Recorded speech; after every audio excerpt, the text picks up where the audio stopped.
You're listening to The Deal. I'm Danny Brown. This week's episode is a special guest, one of my boys from USC baseball, Jacque Jones. I know I joke all the time that they put me into retirement, Jacque Jones and Walter Dawkins and Jeff Jenkins, but they did, and it's devastating. But it is. That's my baggage. So I love to joke about it with these guys. But this episode, we get into a lot of the USC tradition, growing up in San Diego, starting to play young, and he, as a freshman, started at SC and hit some bombs, and he's famous for LSU in the Super Regionals, hit 3 home runs in one game. And in the Olympic team, he was on the Olympic team. He hit 4-something with 15 home runs in 39 games. Went on to an incredible big league career at the Minnesota Twins. Has a vote for the Hall of Fame. Didn't get into the Hall, but he's close. Anyway, this is a fantastic, fantastic episode. You can find Jacque Jones at Instagram at JacqueJones1128. Also his incredible charity, All Hands on Deck 11. You can find that at All Hands on Deck 11, the number 11, and .com, where they're giving back a lot of money to youth in need, help them with sports equipment and sports registration fees and school and all sorts of really, really important stuff. So an all-around incredible guy. Love seeing him. Hopefully you get a lot out of this episode and enjoyed as much as I did. School is in session with Jacque Jones. All right, Jacque Jones in the house. Welcome to The Deal, my man. Good to see you. How you been? Danny, good, man. Good to see you. What is going on in the background there with the purple? Oh, man, it's Omega Psi to the day I die, my fraternity. Come on. Yeah, somebody made me a character, and so I use it as my background. Well, look, I want to get into a lot of stuff today. There's a lot of changes happening at USC and the USC baseball. For those that don't know, Jacque and I went to school together at SC. He was a superstar. I was a bench warmer that got cut. I always joke that him and Jenkins and Walt Dawkins put me into retirement. It's not bad having some big leaguers, put you into retirement and make Gillespie cut you. But let's get going with your baseball story. You grew up in San Diego, Southern Cal guy. Why don't we talk about growing up in San Diego, how baseball became your sport? Because obviously you're an athlete. Did you play a bunch of sports growing up? Talk us through that. I did. I played baseball, played football, which was my first love. I played a little bit of basketball, but mainly football and baseball.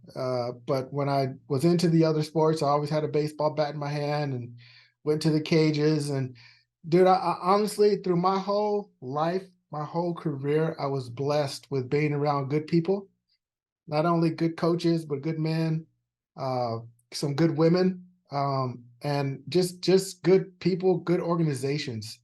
I got into baseball when I was about 5 years old. My uncle, who I'm still really close with, he played a bunch of fast pitch softball as a young adult. And so I used to hang out with him. Used to go up to the Barona Indian Reservation. They played a bunch of fast pitch softball on the weekends. I'd go out, hang out with him all Saturday and Sunday, get out on the field with him. But he'd tell me, hey, man, even as a 5-year-old, hey, if you're going to play with us, like no crying, no whining, we're going to throw the ball to you like you're a grown man. So if you can't hang, get off the field. Right. And you responded.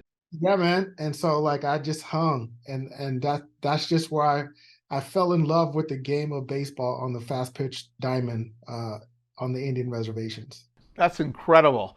So at some point through your trajectory, Little League, et cetera, things started happening, and I'm sure it became apparent that you had some super talent in baseball. About what age did you start realizing, okay, there's something different going on? I'm not just another Little League player. Honestly, about 10 or 11, but that was against kids my age. But really, when I was about 13, I was 13 playing Pony League, and a guy just happened to be checking it out, watching us play and stuff, and he says, hey, why don't you play with us in this adult league team? And I was like, dude, I'm 13. I'm not old enough. Because at the time, I think it was like 17 was the age. And he's like, dude, we'll take care of it. Don't worry about it. So and you played with the men? I was playing against grown men, dude, when I was 13. And that's when I was 7th grade or something like that? Yeah, something like that. And I was like, okay, something's going on here. I'm not scared, right? And it's not something I can't handle. So I was like, yeah, something's going on here. Were they throwing at the little kid? Were they trying to? Oh yeah, dude, it They were was coming in high heat. full on, dude. So talk to me now. High school. You went to San Diego High School. Tell me what was that? What was your baseball experience like there? So I went to a secondary school called Gompers Secondary. So it was a scholastic school, no sports. Okay. So a bunch of my friends used to go to Lincoln High School, and then some of my really good friends went to San Diego High. So I followed my friends to San Diego High, and we were all playing JV, and it was crazy because the coach only wanted me to pitch on the junior varsity team. Right, I was a pitcher. I was a PO. pitcher, and a first baseman in high school. Right, so he was like, "Okay, I just want you to pitch," and I'm like, "Dude, I'm better than all the hitters that you have on this team." Right, so I was like, "Okay, I'll give it a go. I'll give it a try." And about 3 weeks in, dude, I was getting like no at bats. And so I was like, you know what? I'll just quit here, go back, stay at Gompers a full day, and just play pony, baseball. And so the varsity coach, it came in and he was like, "Oh, I heard you quit." And I was like, "Yeah." And I explained to him the situation. And he goes, "I'll tell you what, excuse me, I'll tell you what, I'm going to bring you up to varsity on the condition of you're going to pitch, but I'm going to give you some at bats to maybe work yourself in." He goes, "I'll give you a chance, but right now our need is for you to pitch." So I was like, "All right, sweet." He was true to his word. I came in and pitched, but the turning point was we were playing a team called Madison, and we were down 9-0. Came in to pitch, and we ended up winning 10-11. I was 3 for 3 with 3 doubles and like 4 or 5 RBIs. Whoa, that was the game where he said hello. Yeah, I was a freshman. You were a freshman. So anyway, we ended up getting to CIF that year, and we played Grossmont High, which was number 2 team in the country at the time. Total powerhouse. Yes, yes. And so I ended up starting. I was a starting DH in the CIF championship game As a freshman. as a freshman. Was that at Dodger Stadium? Where did they go? Anaheim Stadium? San Diego. San Diego. This was San Diego. We were playing at USD. So at the time it was 1 year at the stadium, which was Jack Murphy at the time, or USD. And it just so happened the year that we got there, we played at USD. So I didn't get the full on, big league stadium experience. That's all right. That came later. Yeah, yeah. So did you play football in high school too? I did. I didn't play though until my junior year because I was still playing Pop Warner and stuff, and I loved it, but I didn't really love it enough to try high school. But then again, one of my boys convinced me to come out, and I just switched from defense to offense, so I was playing quarterback. So I ended up playing quarterback my junior year of high school, and then I played a little bit of quarterback, and one of my buddies transferred over from another school, and I moved to wide receiver and strong safety. Yeah, so you did finish out playing high school football as well. All right, so let's now get into senior year, recruiting starts, and what was that like being a high school athlete, being recruited back then, and what was some of the main factors that you were interested in to go to SC? Because obviously there's a lot of schools out there, and professional baseball, all that. So what can you remember? Put yourself back in those days. I sure can. Honestly, SC wasn't even on my radar. So I had dreams of going to Pepperdine because one of my high school teammates, his name was Keon Sly. He I'm trying to watch this game, but he had a full ride scholarship to go to Pepperdine. Wow. Right. My school of choice were Texas, who was a powerhouse back then, and Pepperdine, because my boy got recruited to go there. He got drafted by the Braves in the 10th round, so he decided to sign. Okay. So, mind you, he was a senior. I was a freshman. So all the way through school, I was like, okay, my boy didn't go to Pepperdine. I want to fulfill his dream and go to Pepperdine. You wanted to go now. So you had Pepperdine on your mind. Yes. So I did not get recruited really out of high school except for really San Diego State. And that didn't happen till late.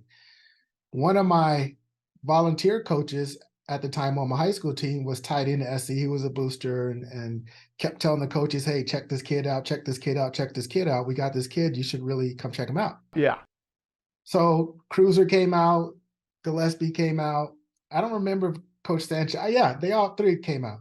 Yeah. Cruz, my boy Cruz. Yes.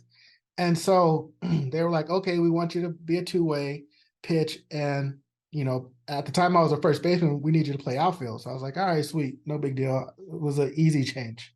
Right. So a kid, I don't remember his name, but at the end of the summer, I didn't go on a recruiting trip till the end of the summer. Right. Of senior year? Yes. Nobody's on campus, no, like school's out, everything. Right. So schools, the campus is empty. I didn't really get the full experience of having everybody on campus. No. But anyway, okay, I wanted to get away from home. So my only two options were San Diego State and SC. So I was like, dude, I don't care. I just want to get out of San Diego. Knew nothing about the program, knew none of the players who came through dude, I knew nothing about the SC program. Zero. It's amazing. Zero. You just said, I want to leave San Diego. That's my option. I want to leave San Diego. So get there, go through all at the time, the offices were above the third base dugout, which had nothing really in there. So I get to learn about the history, all the guys who went there. I'm like, oh, snap. Like Rod Dedeaux, like 12 national championships. Like, I'm like, I had the jackpot, dude. Yeah. By accident. By accident. So get to SC, sign. I got a full ride up because, like I said, the kid at the last minute signed. So full ride. No, my parents would not have been able to afford to send me to SC. So get there, go through fall ball, all that good stuff, you know, ball out in the starting lineup now, playing left field. Our first series against Pepperdine. First at bat, I'm hitting ninth. First at bat, bases loaded, Cade Gaspar is the pitcher, 3-2, home run over the scoreboard, grand slam. First at bat against, so I'm going crazy running around the bases like, you motherfuckers that want to sign me? Like, yeah, like fuck on that. Yeah, it's revenge time. You showed them. Oh man. So like, that was the start of the college career. That was the start of my college career, dude. So you made that transition very quick. You played right away. You started contributing right away. Your freshman year, was it 94? 94. 94 was the first, yep. Yeah, that's when I graduated. That's right. That's why I always joke that you put me into retirement, you guys. But man, hitting balls over the scoreboard as a freshman, hello, that's why. So now, okay, let's talk you through some of the SC history here. You had a really outstanding college career and obviously got drafted really high, had a huge big league career. I just have to bring up a fun memory. You hit 3 tanks against LSU in the Super Regionals at LSU. Talk me through that game or that regional or just 3 tanks. Who are you, Reggie Jackson? So again, dude, like I tell you, like I could do a story movie about my life and my baseball career. So we're in Baton Rouge. Yeah. Alex Box Stadium playing LSU.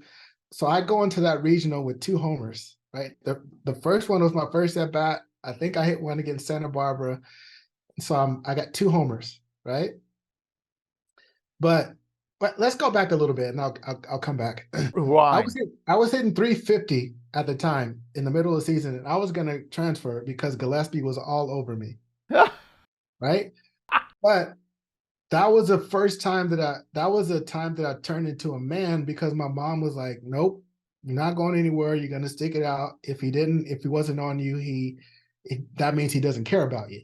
Correct. And he told me the same thing. He was like, man, I'm on you because I know you can play. You got potential. Like, so I was like, all right, cool. So I was hitting 350 at the time, and I was like getting ready to get. And you know how Skip was, man. He was just in your face, like nonstop. Well, you hear this a lot from a lot of the best players that came through the program that, man, he was all over me and made me want to just leave. And then it's like, well, those were his best players. Yes. So that's when I like finally started becoming a man, because I was like, all right, dude. And like we all went through it. Jinx, Gabe, Walter, everybody went through it. And it just, after a while, it just became funny, because it's like, dude, he's giving everybody the same treatment. So like, it's not, you know what I mean? It's not personal at all. Right. So fast forward back to LSU. Now, 2 homers, I go into this regional, right? So then I hit one against Tulane. So then we're in the championship against those guys. We had to win 2 games from them. You had to beat Tulane twice? No. We had to beat LSU twice. LSU, yes, right. Super regional. You had to beat them twice. So we get down 6-0. Place is going crazy. I come up. They're nuts there. Dude, nuts. I come up. Scary to be in the outfield at LSU. I get down 0-2 quick. So then, boom, hit a homer. So like I'm going, running around the bases, excited, trying to pump the team up. I come to the home plate and I'm telling my teammates, like, let's go, let's go, let's go, let's go. Let's go. So the crowd like thought I was like giving it to them. Dude, so they just started going crazy. Heckling you, throwing stuff at you. Booing me, like calling me every name in the book, not good names. Oh my God. I'm telling you, racism. Children or anybody's children to hear. Racism, that's when I first had contact with That racism. was it. Oh, dude, because I'm like, what is going on? Yeah. So my second at bat, dude, I come up, get down. First of all, they boo me coming up to the plate, get down 0-2, strike him out, get this, boom, I hit another one, 2-run homer. Yeah. Right? So, like, yeah, so like it's still like they're going crazy. Now they really hate you. Oh, they can't stand me, dude. In the midst of this, they're threatening Coach Gillespie's wife. Oh, at the time. Dude, he went up in the stands because they were that bad. He went up in the stands during the game, okay? Because they were harassing his wife. Oh my God, right? So then I come up again. I think it's like we're down 10-6 or 10, I don't know what it was. Same thing, dude. 0-2. Get down 0-2, battle. Boom, I hit another one. 3 tanks, 3 bombs. 3 tanks, dude. So going around the bases, now I'm like, what's up, motherfucker? Like, what's up now? In the dugout going crazy. Get my stuff into the inning. Soon as I hit the top step of the dugout, everyone stands up down the first base line all the way to the wall. Transfer. Transfer. Dude, it was from booing and racist comments to 6,000 to 8,000 people yelling transfer. Right? Now mind you, Skip Bertman is the head coach. Yep. So who's the head coach of the Olympic team?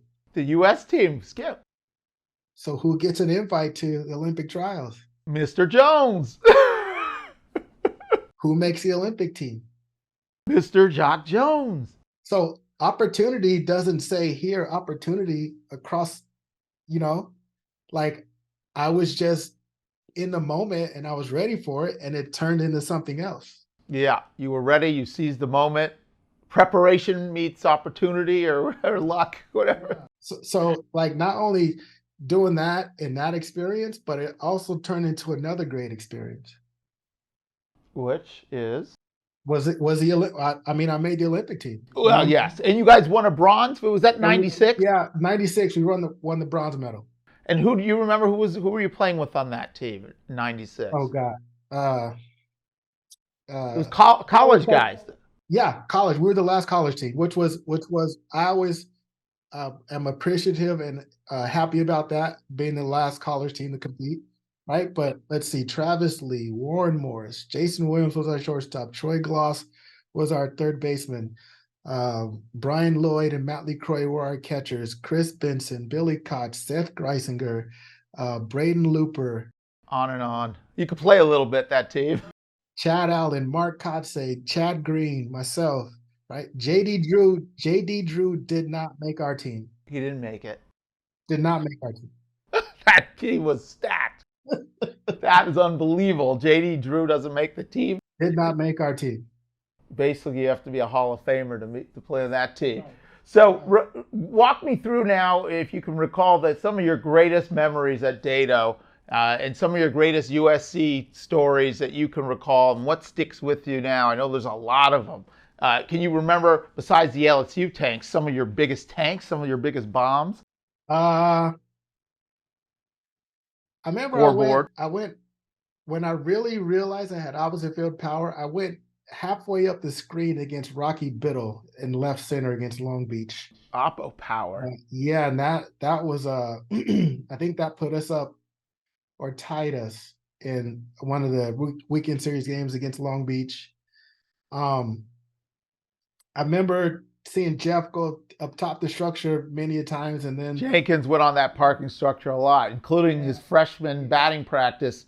The first time I stepped on the field at Dato at batting practice, and I hit one out, and I thought, I'm flexing.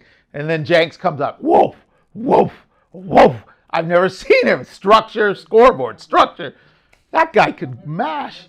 Arizona State, I finally hit one up top the structure. So I feel good about that is an absolute bomb. Yeah. So talk me through some of the lessons and some of the SC culture, things that you've taken with you, lessons learned, values, et cetera, things that stuck with you. I just appreciated after, like I said, after I got over, Skip being in my face and stuff like that. I just appreciated him. He was very hands-on, right? Hit and run slash, hit and run this way, hit and run that way, bunt, blah, blah, blah, blah, blah, right? Very hands-on, very, I wouldn't say robotic, but like he literally called every pitch, every situation, every whatever, right? But it made us all complete ball players.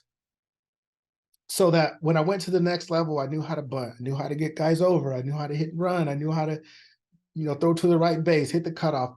I knew how to do all that stuff by the time I got to professional baseball.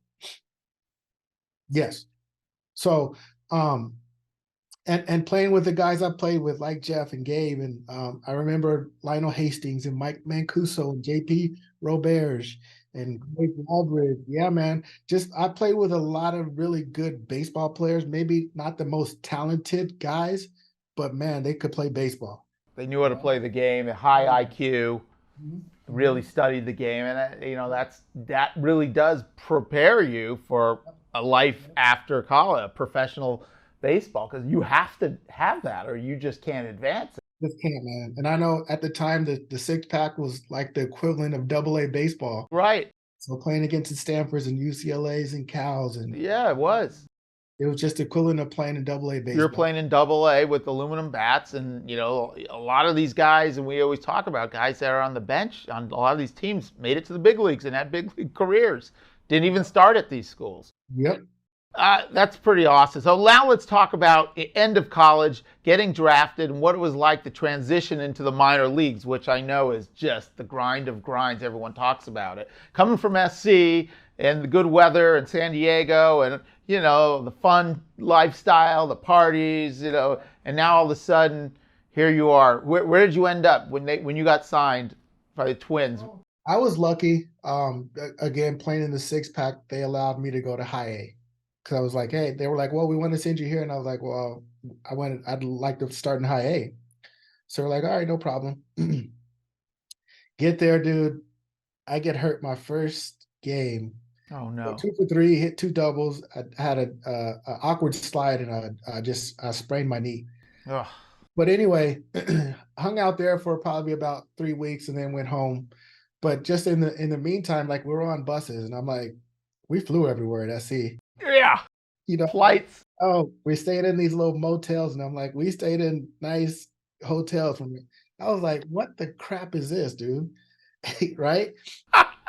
But the good thing about playing in high A at the time was all of the stadiums were the big league stadiums and complexes. Okay. that the Florida teams worked out in. So I mean, the fields were cool, but They had good facilities. yeah, the living conditions and the traveling, it was just like, what is Awful. this? Yep. Awful. And so you were in Florida, the Florida leagues first? So that's where. Yeah. I went to the Florida State League. Like I said, got hurt. Came back the next year, which was '97. Um, Finished a year out there at Fort Myers, and then went to New Britain for AA '98. Went to the big league. Went to Salt Lake in '99, which was my first big league spring training, and the first year I had ever gotten cut from anywhere. I didn't leave with a team. So got it. And you were devastated. oh But yeah, you were young, kid still, right? It was a third professional season or second professional? yeah, but like when you think that you're good Yeah. and you've never been cut before, and Right. It's devastating. reality set in, dude, and it was like just Well, how did you respond to that? Because that destroys a lot of people's careers. The mental toughness to survive that and bounce back. yeah. So my first half, I started out really slow because I was just trying to hit homers and trying to get, because all my friends at the time, I think it was 16 guys from the minor leagues, because they put a group of us together and went from A ball to AA to AAA. We all went up together. And then a lot of those guys went up to the big leagues. And you went back to So I went AAA. back. See my friends play on TV. I'm in AAA. Like, man, I'm trying to get there. So again, like I'm telling you, dude, just how my life was set up in my career. I remember I was in Oklahoma City, and we were watching at the time. Baseball Tonight was huge back then. That's when it was on every night. Yeah. So I saw we were playing cards, and it was about 10 o'clock, and I saw my boy Matt Lawton get hit in the eye. That's when Dennis Reyes hit my boy Matt Lawton in the eye. Oof. Yeah. Oof. And so I didn't really think anything of it. I thought maybe there was a chance, but we're playing cards, and our manager comes in at 10 o'clock. And we had just been butting heads all year anyway. Comes in and says, hey, shut this card game down, at midnight, because, it's curfew. So we're like, yeah, whatever, dude. We're at the hotel. Got nothing to do. No, yeah, just chill out. So he comes back about 12:30, and we're still playing cards. The door's cracked, and he peeks his head in, and he looks at me, and he's, you, come here. So I was like, out of all the people in the room, dude, really? Right? You're getting called out. So he calls me into the hallway, and he goes, hey, I thought I told you guys to shut that card game down at 10 o'clock or whatever, or curfew. I'm like, all right, dude, but we're here. He was like, you probably thought I was coming back to talk to you about that, huh? I was like, yeah. Like, I mean, you singled me out. He goes, no. He sticks his hand out. He goes, congratulations, you got called to the big leagues. Oh my God. And this is midnight now, at a random midnight? Midnight. So the next morning, I'm up. Could you sleep that night? A little bit, dude. So we were playing against Cincinnati. Wait. Let's rewind. Don't go so fast. Yeah. You get the news. It's the middle of the night, basically. Then you try to get some sleep, which is probably butterfly excitement.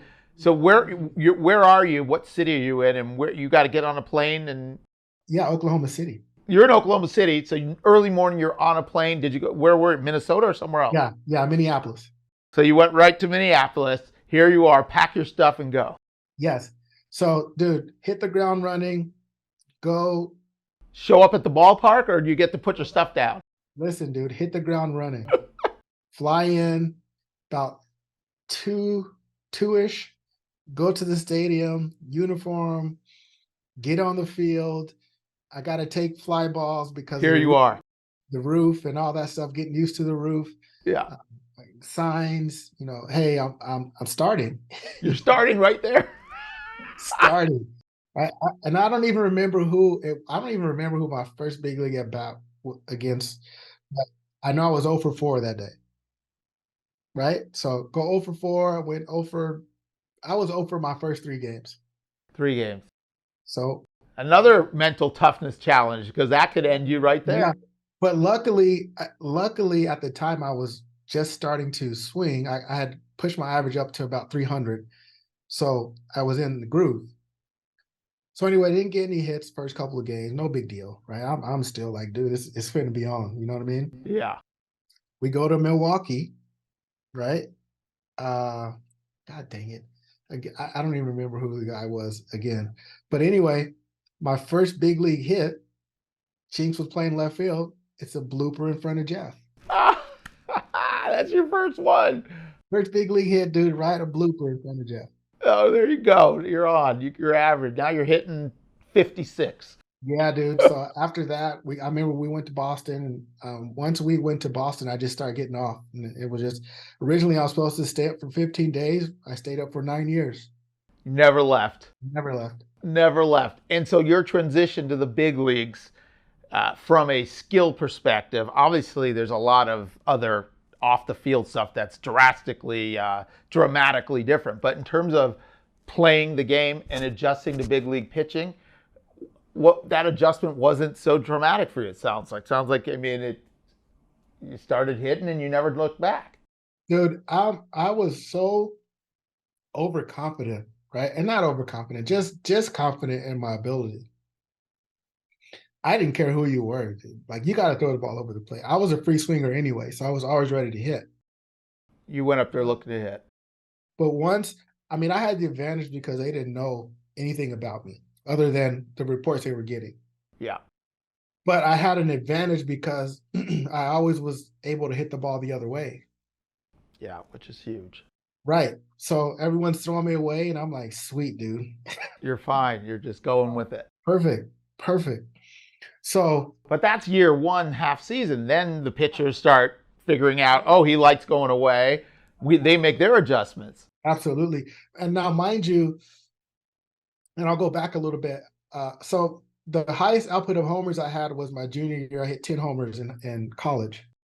That was your highest 10?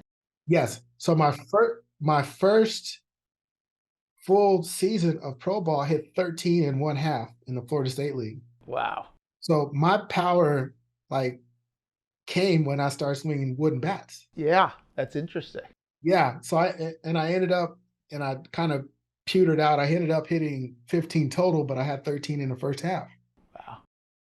So it translated over to the big leagues. I hit 9 in a little over half a season my first year, and I think I hit 16 the next year, and then I think a year or two after that, the first time I hit 20. Yeah, and it was consistent. Yeah. Consistent production from that short period of time. Yep. Unbelievable. So tell me now, if you look back, some of the lessons through sports, through whether it's from SC or whether it's from the big leagues, what are some of the lessons and things that apply to life in general, whether it's mindset or work ethic or discipline? Yeah, baseball taught me to, first of all, how to deal with people, right? I mean, we got white dudes, we got Latin dudes, we got black dudes, we got Asian dudes. And it's just learning the different cultures and learning how to deal with them and them dealing with us. And I had a core group of friends who I hung out with, but at the same time, if someone said, hey, come hang out over here, or come do this, dude, sweet. I was able to adapt. You know what I mean? Also, I've been a routine, regimented type person. Okay. So no one had to ever really teach me work ethic because I was always working. But I'd work out and then I'd go to the field early and get my early work in, and whatever work I need to do during BP before the game, I would get that in, right? So no one ever had to tell me, how to work or go to work. You know what I mean? You were self-motivated. So in life, you can't really wait for anyone to tell you what to do because they're expecting you to already know what to do. So it applies that way. Just failure. Baseball teaches you how to deal with failure. It certainly does. It's a game of failure. I didn't handle it some of my closest friends who I would, like Torrey Hunter, Travis Lee, you would never know if they were 0 for 30 or 30 for 30. They were level. Oh, dude, I wore my emotions on my sleeves, right? But I also knew that it was a failure-orientated sport. So I knew even the good guys failed 7 times out of 10. Yes. It still didn't make it any easier to fail, but like, it's like, dude, chill out. You know what I mean? So in life, it's like, okay, I know how to deal with failure, but I'll hang in there until, until everything starts settling in and sets in. Yeah. So dealing with adversity, dealing with challenges, and not letting it beat you. It's, you get knocked down, you get back up, and it's such a common theme and thread through athletes and really any performer at any level, whether it's business, whether it's an artist, whether it's an athlete. Right. To compete and succeed at an elite level, you really have to be able to deal with failure and adversity. And certainly baseball has as much, if more, not more failure than anything. Exactly. And that prepares you for life, the reality of life. It's not always, rainbows and butterflies, right? Even close. Even in the best of times. Yeah, dude, you got to create your own rainbows. You can't wait for anybody else to, you know what I mean? Yeah. What are some big league memories that stick out to you? Um, I think the most fun I ever had in baseball was when I played with the Olympic team. Okay. Like those were some of my best friends. Still keep in contact with some of the guys. Travis and I and Mark, we were kind of inseparable for 2 summers. Travis and I, we still play golf together. We still talk. We still, he comes and plays at my country club. I go and play at his. I follow Mark. I follow AJ. Yeah, I forgot AJ was one of our catchers too on the Okay. team. Yeah, so like some of my friends turned into baseball managers, and some of my friends were successful in business. And so the other um, team I enjoyed was also the Twins, right? Because I mean, we had a true brotherhood in Minnesota. Like I said, we all came up together, and then we meshed in with some of the veterans: Eddie Guardado, LaTroy Hawkins, Matt Lawton, Brad Radke, Terry Steinbach was on our team when I came up. Terry Steinbach. Yeah, dude. And so, I mean, the year 2002 when we played Anaheim in the championship, American League Championship Series, Yeah. that was probably one of the teams that I was most disappointed in that didn't make it, because I felt like if we would have got past those guys, we would have had a good shot to win the That was World the Series. year. That club that year. But that damn rally monkey, dude, it just Killed you. oh, Oh, that rally monkey was brutal. So loud. ah, I can still see that thing, that House of Pain jump around thing on a big old scoreboard. Like, dude, Oh, yeah, the memories. yeah. But just playing with those guys and get to the playoffs 3 or 4 years in a row, and losing to the stinking Yankees too. It was just like, but I wouldn't change any of that for the world, because I've made some really good friends out of that group. And so, yeah, those were some of the times I enjoyed most playing ball. And if you had some advice to give young ball players at any level, they could still be coming up through the little league travel to high school to college to pro. Like, what are some words of wisdom from someone that's been through it at every level and played at the highest level, succeeded, uh, got some Hall of Fame votes? Let's talk about that. Yeah, I got one, dude. I Oh, got you got one. one. That's good enough. Unbelievable. It's one more You're than in the hall. I'm saying you're in the hall. That's right. That's Well, right. what are some things, some advice? Because a lot of the things you're talking about are really important, and a lot of people, a lot of kids are in these full-time travel programs at a young age. It's real serious young. I'd love to hear your take on that. First of all, I would say, if you love it, do it. Right? Don't do it because someone's telling you, or someone's forcing you, or it's because your friends are doing it. Like, if you love it, do it. If you don't love it, do what you love, right? Do what you love. Also, I was 5'8", 135 out of high school. Yeah. I got drafted in the 33rd round, right? Um, had a scholarship to SC, of course. But like, the word was, he's too small, he's not strong enough, he's not fast enough, he's not this, he's not that.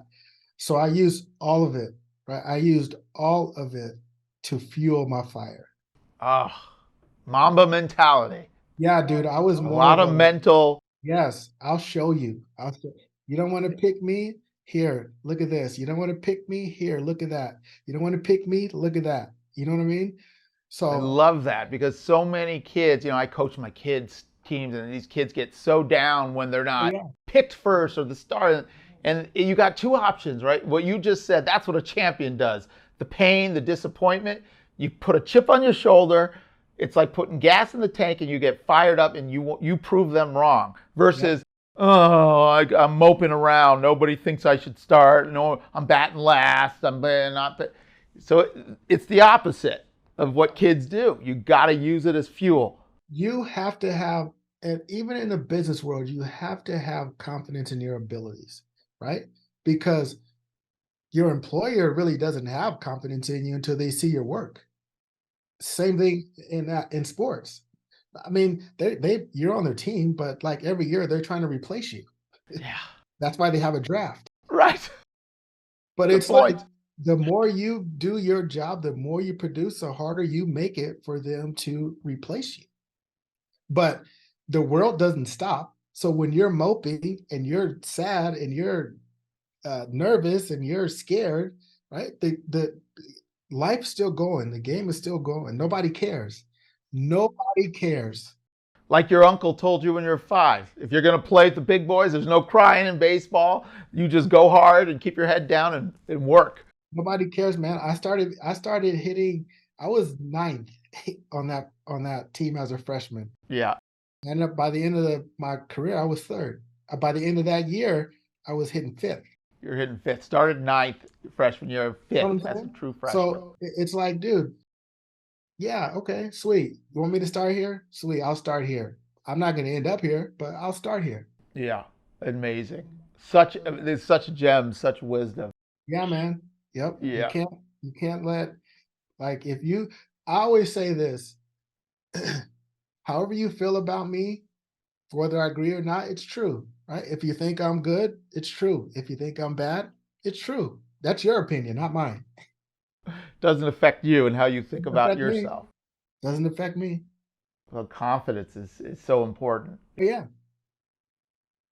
Dude, if you don't believe in yourself, why would somebody else? These are just great, great, great points. I love it. Talk to me about some fun personal stuff, man. What are you listening to? What music? If you're going to work out? Yeah, man. I got all kinds of stuff, man. I got Little Dirk, I got Little Baby, I got Okay. uh shoot, my son just turned me on to a little artist called Babyface Ray. I haven't heard that. How old's your son? Yeah. He's 25. Oh, he's older. He's older. Yeah. Yeah. So he's always trying to dial me in with music, man. And Yeah. so like right now, like Gunna and Young Thug, and so A lot of hip hop. it's just a mashup. So it's all upbeat. Like, so when I'm on the treadmill or lifting weights, it just keeps me going, man. Keeps you moving. Keeps you moving. All right. How about any books you would suggest or Uh, podcasts, yeah, things that you like that you think I'm not much of a reader. I probably should be, but right now I don't have any books that I could recommend anybody. besides the Deal with Danny Brown podcast, any podcasts you check out? Yeah, so I'm actually in the process of starting a podcast, believe it or That's not. what I'm talking about, Jock. Yeah, I with love it. with my buddy LaTroy. We haven't really named it yet, but so my focus on my podcast, it's kind of similar to yours, but not. So it always like rubs me a certain way when an athlete or entertainer gets in trouble, right? DUI, like domestic violence, let's say, right? Okay. Whether they did or didn't, right? Like sensationalized news sells in our country, right? 100%. You're guilty until innocent.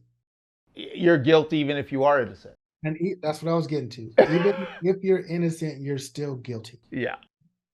Yeah, it's awful. What I want to do, and it's always like when you're in trouble, they go, oh, when he was 8 years old, he stole a piece of candy, or when he was 13 years old, he took his mom's car for a ride, right? They try to build the narrative that Yes, yes. this was a bad person, a bad kid.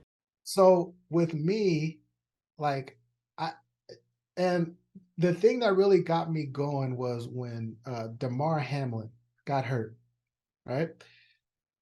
And yes, the world stopped, and everyone was concerned, and they were, yeah, pulling for him to, pull through whatever he was Yeah. going through, right? He had a foundation he had started, and it was 3 years in, and he had maybe $5,000 in, right? Basically nothing. He gets over $10 million into this foundation. But why? Because he got hurt. Like, no one really cared about it until he got hurt. Nothing against how you give, why you give, when you give. But this man started a foundation 3 years prior to that. Right. Had nothing. No one contributed. Nothing. So for me, I want people to know what these guys do outside of being an actor, actress, or entertainer, or baseball, basketball, football, whatever, real estate mogul. What do you enjoy doing? What do you spend your time doing that Yeah. makes you feel good? I love it. People need to know that, because The human side. dude, when something bad happens, it's just like they put a spotlight on it. Put a spotlight on these guys that are doing really good things. Warwick Dunn, right? Yeah. He's been doing houses since, right? He's been putting people in houses. I don't know, hundreds or thousands. I don't even know how many people. Hundreds. I mean, people know Under about the it. radar. No one knew about it. It should be huge news, Huge. It should be on the cover of Time magazine. dude. The end of the year. So that's the goal of the podcast we're going to start. I want people to know of all the good that people do Outside of their outside of their respective careers. whatever their media image is, it's what is the real human doing? What is their passions? What makes them tick? That's awesome. Shine some light on that. I love it. Well, let's shine some light on you now. What are some things for you that you're passionate about? So I started a foundation 3 years ago during the pandemic. It's called All Hands on Deck. Okay. We have an Instagram page at All Hands on Deck 11. So I started it because, like, I've always been passionate about giving back to my community, which was Southeast San Diego. Yeah. And so during the pandemic, we were like, oh, it's a perfect time. I was actually putting together a resume to start putting together for coaching or whatever. And then the person that I was doing this with, she was like, hey, you're way too qualified to work for people. You can do your own thing. Yeah. And so that's kind of like how the foundation got going. And so we started out with a fundraiser at First Street Bar and Grill in Encinitas. Then we did a turkey drive, and then we did a golf tournament. So the golf tournament is our biggest fundraiser.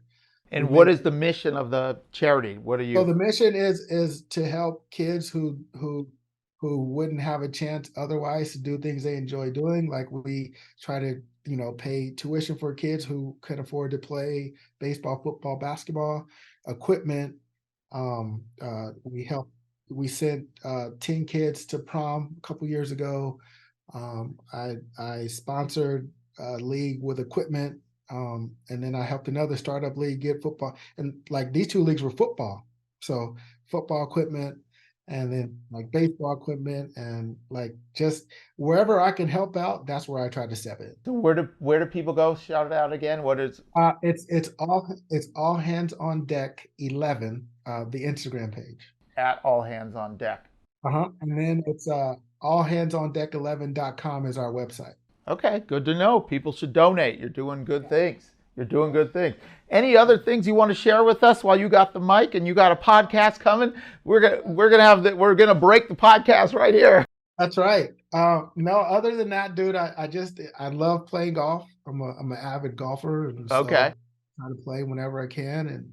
And we just came off a boys trip in Arizona. A bunch of my friends, and I'm the captain of Team Black, and Michael Leaves is the captain of Team Blue, and we smoked them like 3 years in a row. 3 years in a row. 3 years in a row. So you got bragging rights. What is your home course? So my home course is Palma Valley Country Club. It's in Valley Center. It's in between Paula and Harris Casino off the 76 here in San Diego. San Diego. So you're still in San Diego. And I'm in God's country. I can't leave. Yeah, you can't beat San Diego. I love it there. Encinitas. I'm actually coming down there. Our Compass, the brokerage, we have our annual retreat in a market around the country. And this year it's San Diego. So I'll be down there in November. Sweet. I'll come by and see you if you're around. Yeah, come on down, dude. I'll be around. Come around and take some hacks. Yeah, dude, bring your clubs. I'll get you out. So to get back to our old school SC here before we move away, any other things to mention about the history and the legacy of SC baseball? You walked into SC not knowing anything, but you probably walked out of SC with a lot of pride and knowing that you left your mark on a historical program. I did, man. I really did. And you get into the locker room, and even though you're in a professional setting, in a professional situation, everyone brags on their colleges, right? So I couldn't really necessarily brag on SC football at the time because we were kind of in a lull, But baseball, I was like, dude, like, you guys talk like we lead the country in national championships. Drop the mic. Right. I just came off of being in the national championship game, and like we just used to brag on our schools, right? I love it.